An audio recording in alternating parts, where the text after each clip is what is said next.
Hey guys, today I'm gonna show you how to change wallpaper on Samsung Galaxy Z Flip 7.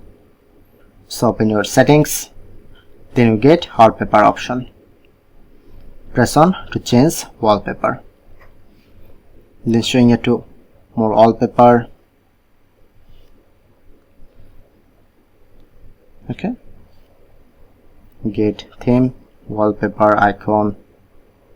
Make sure to connect your internet just easily. Press on to download and press on to apply. Or if you want to add your own image,